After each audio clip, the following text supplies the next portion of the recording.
Bismillahirrahmanirrahim. Assalamualaikum warahmatullahi wabarakatuh.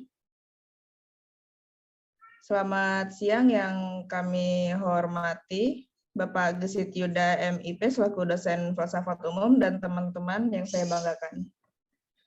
Pertama-tama marilah kita panjatkan puji dan syukur kepada Allah Subhanahu wa taala yang telah memberikan rahmat serta kesehatan dan keselamatan sehingga kita bisa mengikuti kuliah online pada hari ini. Adapun topik yang akan kami bahas adalah rasionalisme, empirisme, dan kritisme. Sebelumnya izin memperkenalkan diri, nama saya Kusuma Janti Prabawani, yang akan bertugas sebagai moderator pada hari ini, dan yang akan membimbing jalannya diskusi pada hari ini. Adapun kelompok anggota kelompok kami, yaitu Alicia Amanda Putri, Iqbal Jaya Sakti, Yusmalia Firsana, dan saya sendiri. Sedangkan rangkaian acara yang akan kita latih pada hari ini adalah sesi pembukaan, sesi penyampaian dan penyajian materi, sesi tanya jawab, dan kemudian sesi penutup. Baiklah teman-teman, langsung saja kita mulai ke sesi yang pertama yaitu pembukaan. Marilah kita mengucapkan basmalah bersama-sama. Selanjutnya adalah penyampaian dan penyajian materi yang pertama. Kepada teman atau rekan saya persilahkan. Baiklah, saya akan membacakan materi tentang rasionalisme. Rasionalisme adalah paham filsafat yang mengatakan bahwa reason atau akan adalah alat terpenting dalam memperoleh pengetahuan dan mengetes pengetahuan. Jika empirisme mengatakan bahwa pengetahuan diperoleh dengan alam, mengalami objek empiris, maka rasionalisme akan mengajarkan bahwa pengetahuan diperoleh dengan cara berpikir. Alat dalam berpikir itu adalah kaidah-kaidah logis atau kaidah-kaidah logika. Rasionalisme ada dua macam, yaitu dalam bidang agama dan dalam bidang filsafat. Dalam bidang agama, rasionalisme adalah lawan otoritas. Dalam bidang filsafat, rasionalisme adalah lawan empirisme. Rasionalisme adalah bidang agama yang biasanya digunakan untuk mengkritik ajaran agama. Rasionalisme adalah dalam bidang filsafat terutama berguna sebagai teori pengetahuan. Sebagai lawan empirisme, rasionalisme berpendapat bahwa sebagian dan bagian penting pengetahuan dari penemuan akal. Contoh yang paling jelas ialah pemahaman kita tentang logika dan matematika. Penemuan-penemuan logika dan matematika begitu pasti. Kita tidak hanya melihatnya sebagai benar, tetapi lebih dari itu kita melihatnya sebagai kebenaran yang tidak mungkin salah atau kebenarannya universal. Penemuan-penemuan logika dan matematika begitu pasti. Kita tidak hanya melihat sejarah rasionalisme sudah tua sekali. Thales telah menerapkan rasionalisme dalam filsafatnya. Ini dilanjutkan dengan jelas sekali pada orang-orang sofis dan tokoh-tokoh penentangnya, yaitu Socrates, dan juga beberapa tokoh yang sesudah itu. Pada zaman modern filsafat, tokoh pertama rasionalisme ialah Descartes yang dibicarakan setelah ini. Bersamaan dengan itu akan dibicarakan juga tokoh besar rasionalisme lainnya, yaitu Baruch Spinoza dan Leibniz. Setelah periode ini, rasionalisme dikembangkan secara sempurna oleh Hegel, yang kemudian terkenal sebagai tokoh rasionalisme dalam sejarah. Di dalam karangan ini, rasionalisme dilihat terutama sebagai reaksi terhadap dominasi gereja pada abad pertengahan di Kristen Barat. Sebagaimana nanti dilihat pada konteks itulah kepentingan Descartes dibicarakan agak panjang lebar di sini. Descartes lebih diperhatikan karena ada keistimewaan padanya, yaitu keberanian melepaskan diri dan kerangkeng yang mengurung filsafat pada abad pertengahan. Zaman modern dalam sejarah filsafat biasanya dimulai oleh filsafat Descartes.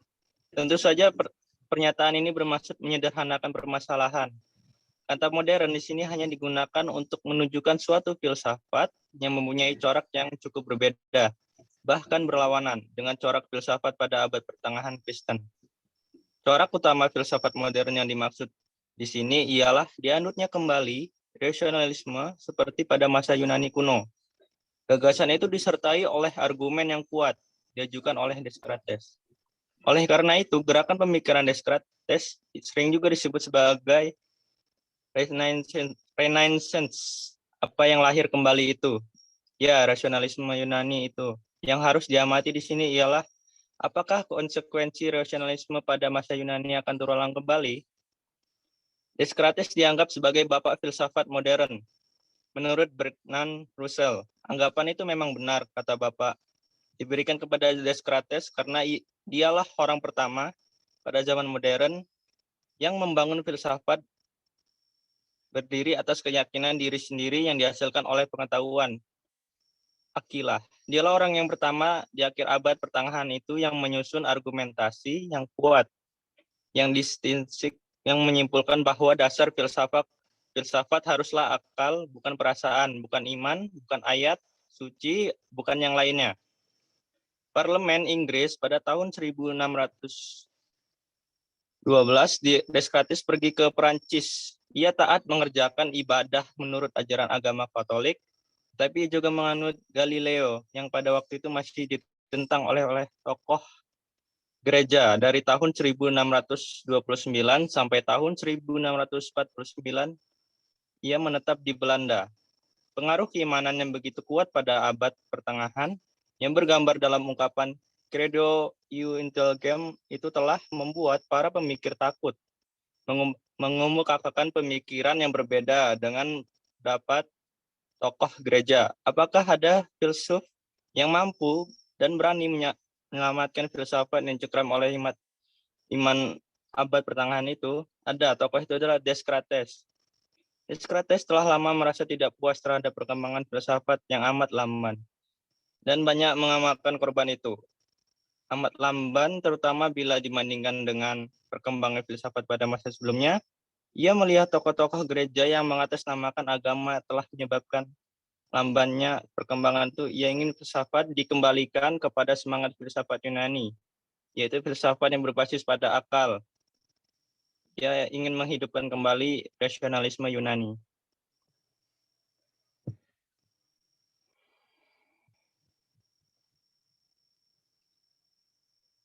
Kemudian ada tokoh Spinoza, yaitu tokoh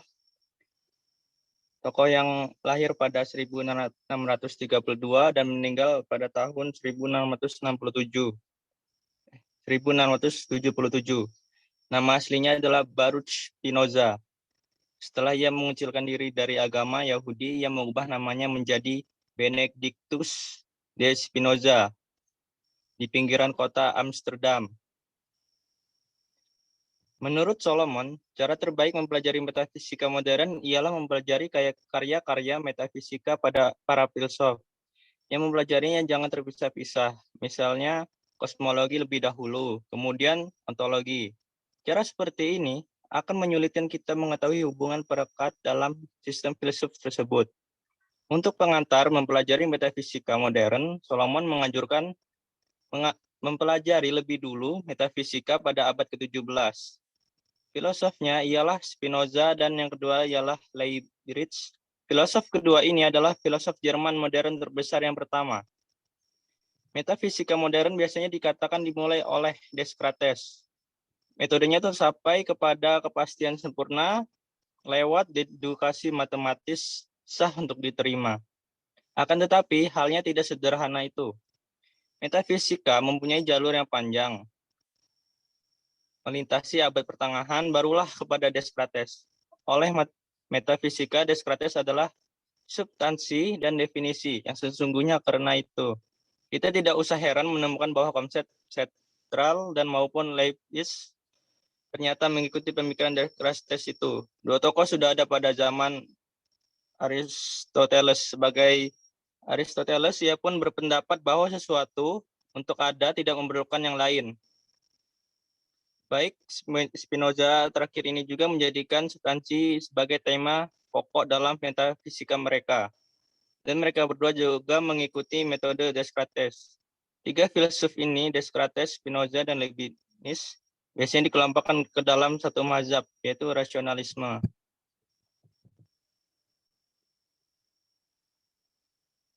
Kemudian yang selanjutnya ada tokoh Leibniz, atau yang disebut Trinh Wilhelm von Lepma lahir pada tahun ini dan meninggal pada film Jerman matematika kawan dan separa lama malah pembantu pesahabat Vergara Pusat Metafisika adalah ide tentang substansi yang angsal banyak bahasa dan banyak bidang pengetahuan Patu 13 Ta de Maddah Mahewa di Universitas Lope Sempela Tekma. Matematika dan Tibalat Sir.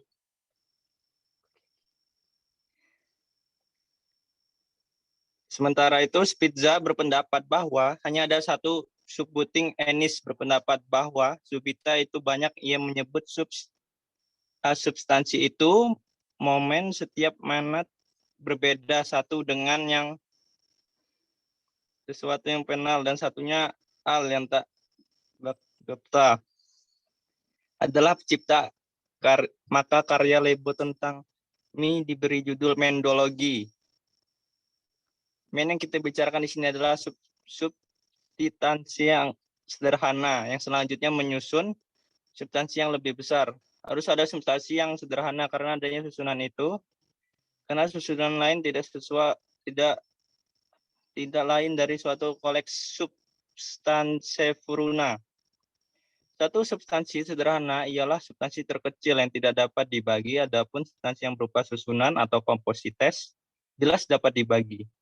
Akan tetapi ada kesulitan di sini. Bila simple substansi terletak dalam ruangan, maka akibatnya ia mesti dapat dibagi oleh Larimau. Leibniz menyatakan bahwa semua monad itu haruslah material dan netik, mempunyai ukuran monad, itu tidak mempunyai bagian-bagian. Tidak mempunyai ukuran, tidak dapat dibagi. Tiga sekarang, apapun yang tidak mempunyai bagian-bagian, tentulah tidak mempunyai ukuran. Tidak terbentuk, tidak dapat dibagi. Mod itu adalah atom yang sebenarnya pada sifatnya kenyataan adalah unsur segala sesuatu. Di sini tiga proporsi pertama Leibniz adalah jawaban terhadap pertanyaannya. Metafisika kita ada berapa sentasel itu? Jawabnya banyak jauh ini menjadi Leibniz seorang pluralis. Substansi apa saja? Subah itu simple dan imaterial yang menandai Leibniz sebagai seorang meter atomnya. Leibniz itu material. Pertanyaan, apakah substansi itu atau apakah substansi muncul itu tadinya? Bagaimana cara muncul substansi itu dan apakah substansi itu dapat rusak? Inilah proposal ketiga dan ke-64. Kerusakan karena itu tidak akan terjadi pada substansi itu.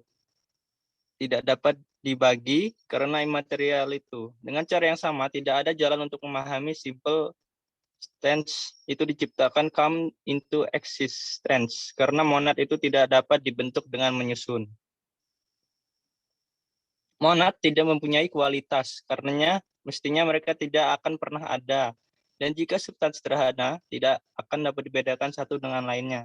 Tidak berarti kita tidak dapat membayangkan perubahan padanya. Apapun yang bergabung dalam suatu susunan atau composite dapat dikenai rusak hanya melalui unsur sederhana dan mafitus. Sekalipun mereka itu tanpa kualitas sekalipun kuantitas tidak dapat dibedakan.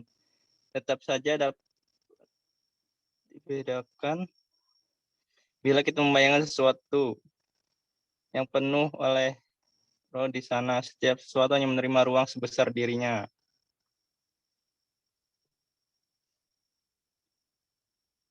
Sekian yang bisa saya sampaikan.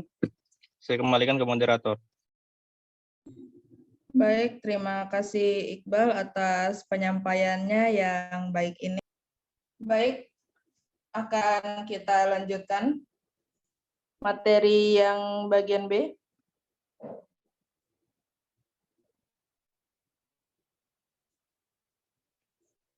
Materi selanjutnya akan dibacakan oleh anggota kelompok kami.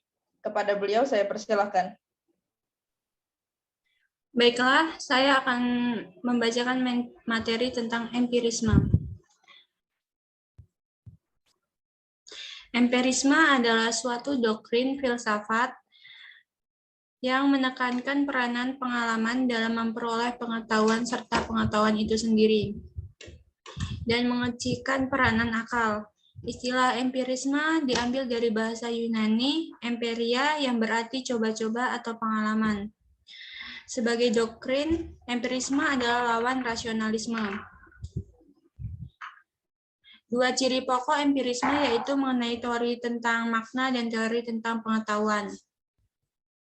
Teori makna pada aliran empirisme biasanya dinyatakan sebagai teori tentang asal pengetahuan, yaitu asal-usul idea atau konsep. Sanggahan orang-orang rasionalis tampak jelas pada karya Descartes. Descartes membedakan dua fungsi akal. Pertama, fungsi diskursif yang menjadikan kita mampu membuat konklusi dan premis. Dan kedua, fungsi intuitif yang menjadikan kita mampu menangkap kebenaran terakhir dan menangkap konsep secara langsung. Namun memang banyak pengetahuan yang kita peroleh lewat pengalaman indera, tetapi banyak pula ide lainnya seperti ide tentang jiwa, tentang substansi materi yang mesti ditangkap dengan cara a priori yang menggunakan institusi rasional. Pada abad ke-20, kaum empiris cenderung menggunakan teori makna. Mereka pada penentuan apakah suatu konsep diterapkan dengan benar atau tidak. Bukan pada asal-usul pengetahuan, salah satu contoh penggunaan empirisme secara pragmatis ini ialah dengan Charles Sanders Peirce. Dalam kalimat, tentukanlah apa pengaruh konsep itu pada praktek yang dapat dipahami, kemudian konsep tentang pengaruh itu. Itulah konsep tentang objek tersebut. Filsafat empirisme tentang teori makna amat berdekatan dengan aliran positifisme logis dan filsafat Ludwig Wittgenstein. Akan tetapi, teori makna dan empirisme selalu harus dipahami lewat penafsiran pengalaman. Oleh karena itu, bagi orang empiris, jiwa dapat dipahami sebagai gelombang pengalaman kesadaran. Materi sebagai pola, jumlah yang dapat diindera, dan hubungan kausalitas sebagai urutan peristiwa yang sama. Teori yang kedua yaitu teori pengetahuan, dapat diringkaskan sebagai berikut. Menurut orang rasionalis, ada beberapa kebenaran umum seperti setiap kejadian tentu mempunyai sebab, dasar-dasar matematika, dan beberapa dasar prinsip etika. Dan kebenaran-kebenaran itu benar dengan sendirinya yang dikenal dengan istilah kebenaran a priori yang diperoleh lewat intuisi rasional. Empirisme menolak pendapat itu. Tidak ada kemampuan intuisi rasional itu. Semua kebenaran yang disebut tadi adalah kebenaran yang diperoleh lewat observasi. Jadi ia kebenaran a posteriori. Disingkat, sekarang mari kita pelajari para tokoh-tokoh empirisme, yaitu pertama John Locke tahun 1632 sampai 1704. John Locke adalah filsuf Inggris. Ia lahir di Warrington pada tahun 1632. Tahun 1647 sampai 1652 ia belajar di Westminster. Tahun 1652 ia memasuki Universitas Oxford, mempelajari agama Kristen. Filsafat Locke dapat dikatakan anti-metafisika. Ia menerima keraguan sementara yang diajarkan oleh Descartes. Ia juga menolak metode deduktif Descartes dan menggantinya dengan generalisasi berdasarkan pengalaman, jadi induksi. Bahkan Locke menolak juga akal. Ia hanya menerima pemikiran matematis yang pasti dan cara penarikan dengan metode induksi.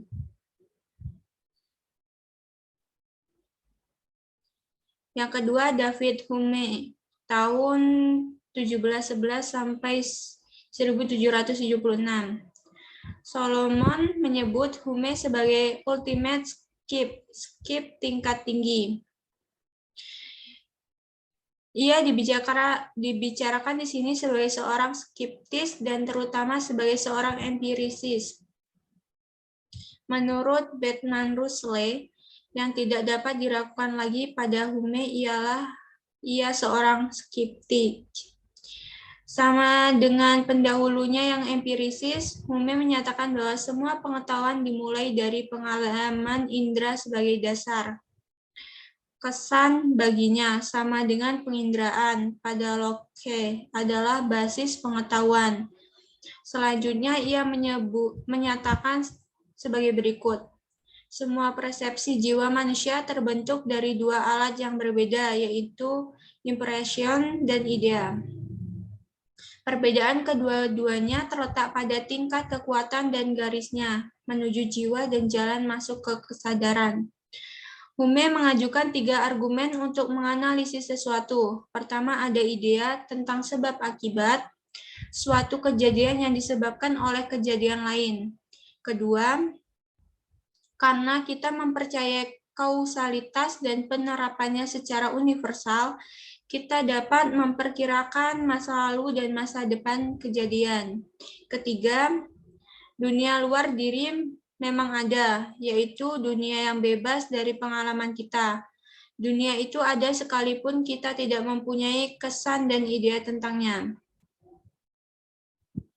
Kita melihat bahwa 3 dasar kepercayaan yang diajukan oleh Hume itu sesungguhnya saling berkaitan, yaitu pengertian tentang sebab yang mendukung prinsip induksi, dan itu adalah teori kausalitas tentang persepsi yang mendukung keyakinan kita tentang dunia luar diri.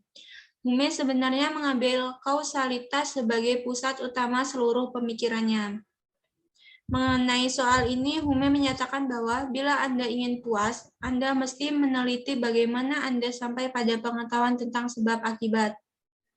Kesimpulan Hume ialah bahwa kita mengetahui tentang sebab akibat bukan melalui akal, melainkan melalui pengalaman. Karena kita terlalu sering melihatnya, maka kita tahu bahwa bola biliar bergerak dan menabrak bola lain dan masuk ke dalam lubang yang dapat diperhitungkan sebelumnya. Demikian materi dari saya kembalikan kepada moderator. Terima kasih Yusma atas penjelasan yang baik ini. Selanjutnya untuk materi yang selanjutnya akan saya serahkan kepada pemateri terakhir kita, yaitu Alicia. Kepada beliau, saya persilakan. Baik, di sini saya akan menjelaskan tentang kritisme. Kritisme berasal dari kata kritika yang merupakan kata kerja dari krinein yang artinya memeriksa dengan teliti, menguji, dan membedakan. Adapun pengertian lebih lengkap mengenai kritisme ialah suatu pengetahuan yang memeriksa dengan teliti apakah suatu pengetahuan yang didapat sesuai dengan realita kehidupan atau tidak. Selain itu, kritisme juga dapat diartikan sebagai pembelajaran yang menyelidiki batasan-batasan kemampuan rasio sebagai sumber pengetahuan manusia. Selanjutnya ada biografi pelopor kritisme. Pelopor kritisme ialah Immanuel Kant. Ia adalah seorang filosof besar yang muncul dalam pentas pemikiran filosofis zaman Aufklärung Jerman menjelang akhir abad ke-18. Ia lahir di Königsberg, sebuah kota kecil di Prusia Timur pada tanggal 22 April tahun 1724. Immanuel Kant lahir sebagai anak keempat dari suatu keluarga miskin. Ia seorang anak yang cerdas. Karena bantuan sanak saudaranya lah ia berhasil menyelesaikan studinya di Universitas Königsberg. Selama studi di sana, ia mempelajari hampir semua mata kuliah yang ada. Kant memulai pendidikan formalnya di Collegium Fridericianum, sekolah yang berlandaskan semangat pietisme. Pada tahun 1740, Kant belajar di universitas di kotanya dan karena alasan keuangan ia kuliah sambil bekerja sebagai guru privat dari beberapa keluarga kaya di Königsberg. Perjalanan hidup Immanuel Kant dapat dibagi menjadi dua tahap, yaitu tahap prakritis dan tahap kritis. Sebelumnya, Kant dipengaruhi oleh filsafat rasionalisme. Kemudian, ia dipengaruhi oleh empirisme. Immanuel Kant pada tahun 1724 sampai dengan 1804 memiliki pengaruh sangat luas bagi dunia intelektual. Pengaruh pemikirannya merambah dari wacana metafisika hingga etika politik dan estetika hingga teologi. Telaah atas pemikiran Kant merupakan kajian yang cukup rumit, setidaknya karena dua alasan. Yang pertama, Kant membongkar seluruh filsafat sebelumnya dan membangunnya secara baru. Filsafatnya itu oleh Kant sendiri disebut kritisme untuk melawankannya dengan dogmatisme. Yang kedua, ada sumbangan Kant bagi etika. Dalam Metafisik der Sitten, Metafisika Kesusilaan pada tahun 1797, Kant membuat distingsi antara legalitas dan moralitas, serta membedakan antara sikap moral yang berdasarkan pada suara hati, disebutnya otonomi, dan sikap moral yang asal taat pada peraturan atau pada sesuatu yang berasal dari luar pribadi, disebutnya heteronomi. Kemudian ada pemikiran Immanuel Kant. Immanuel Kant adalah filsuf yang hidup pada puncak perkembangan pencerahan, yaitu suatu masa di mana corak pemikiran yang menekankan kedalaman unsur rasionalitas berkembang dengan pesatnya. Selanjutnya, ciri kedua adalah apa yang dikenal dengan deisme, yaitu suatu paham yang kemudian melahirkan apa yang disebut natural religion atau agama alam. Deisme adalah suatu ajaran yang mengakui adanya yang menciptakan alam semesta ini. Akan tetapi, setelah dunia diciptakan, Tuhan menyerahkan dunia kepada nasibnya sendiri, sebab ia telah memasukkan hukum-hukum dunia itu ke dalamnya. Kemudian ada metode Immanuel Kant. Pada periode kritis, Kant menerima sebagian titik tolak bahwa ada pengertian tertentu yang objektif. Metodenya merupakan analisa kriteologis mengenai titik pangkal itu. Analisa itu dibedakan ke dalam beberapa macam, yaitu yang pertama ada analisa psikologis, yaitu penelitian proses atau jalan yang faktual yang didapat dari daya-daya dan potensi-potensi yang main peranan, dengan memperhatikan peningkatan taraf kegiatan, inferensi, asosiasi, dan proses belajar, dan sebagainya. Yang kedua ada analisis logis, dengan cara meneliti hubungan antara unsur-unsur, isi, pengertian suatu sama lain. Yang ketiga ada analisa ontologis, yaitu analisa yang meneliti realitas subjek dan realitas objek menurut adanya dan hubungan keduanya yang real. Yang keempat ada analisis kriteologis, yaitu analisa yang hanya menyelidiki relasi formal antara kegiatan subjek sejauh ia mengartikan dan menilai hal tertentu, dan objek sejauh itu merupakan fenomen yang ditanggapi. Jadi objek dan kegiatan subjek hanya diambil dalam kebersamaan dan relasinya. Kemudian dicari syarat-syarat manakah yang minimal harus dipenuhi pada pihak subjek. Kemudian ada tujuan filsafat Immanuel Kant. Ia bermaksud memugarkan sifat objektif dunia ilmu pengetahuan. Agar maksud itu terlaksanakan, maka orang harus menghindarkan diri dari sifat sepihak dengan rasionalis dan sepihak dengan empirisme. Rasionalis mengira bahwa telah menemukan kunci bagi pembukaan realitas pada diri subjeknya, lepas atau tanpa pengalaman empirisme. Sementara empirisme mengira telah memperoleh pengetahuan dari pengalaman saja dan tanpa akal rasio. Ternyata bahwa empirisme sekalipun juga dimulai dengan ajaran yang murni tentang pengalaman, tetapi melalui idealisme subjektif bermuara pada suatu skeptisme yang radikal. Selanjutnya ada karya-karya Immanuel Kant. Yang pertama ada Kritik der reinen Vernunft atau kritik atas rasio murni pada tahun 1781.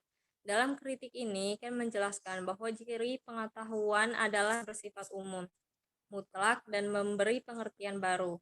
Untuk itu, ia terlebih dulu membedakan adanya 3 macam putusan. Yang pertama, putusan analitis a priori.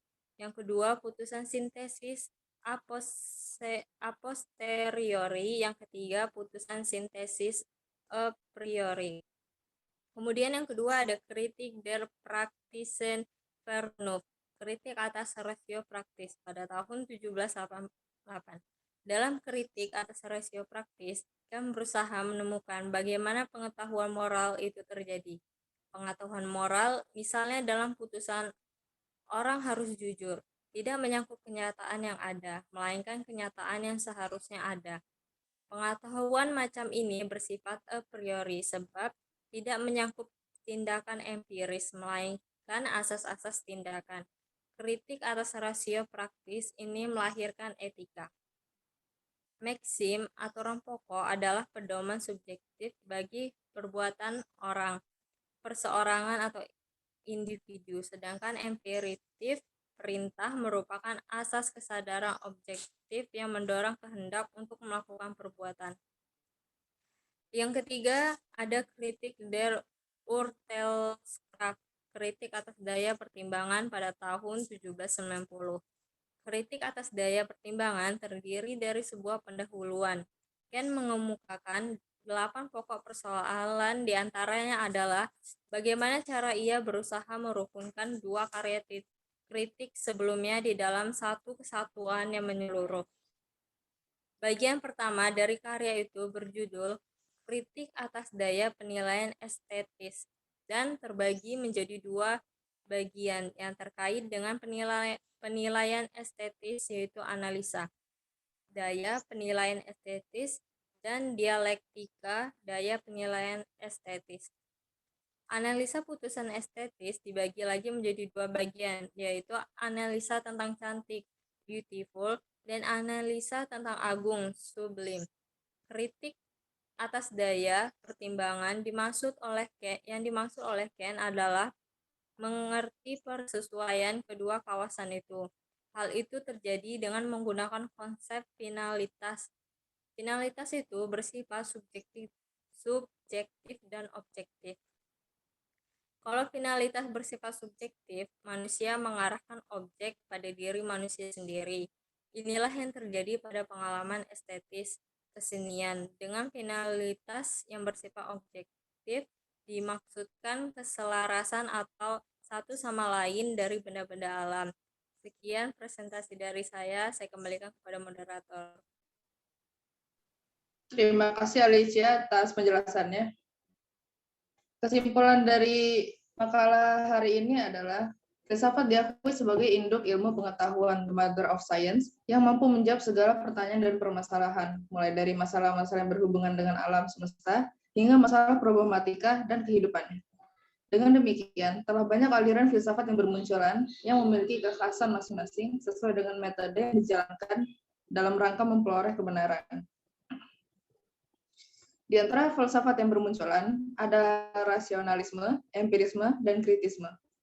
Rasionalisme mengajarkan bahwa ilmu pengetahuan diperoleh dengan cara berpikir dengan kaidah-kaidah logika, sementara empirisme meyakini bahwa pengalamanlah sumber pengetahuan, baik yang batin maupun yang indrawi.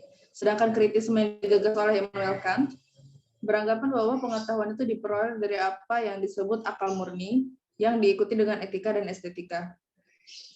Dengan membaca makalah ini, pembaca disarankan agar dapat mengambil manfaat tentang berbagai macam aliran filsafat yang muncul dalam sejarahnya, diantaranya yaitu aliran filsafat rasionalisme, empirisme, dan kritisme. Sekian penjelasan dan materi kelompok kami. Bila ada salah kata dan perilaku kami mohon maaf. Pada Allah kami mohon ampun. Wabillahi taufiq wal hidayah. Wassalamualaikum warahmatullahi wabarakatuh.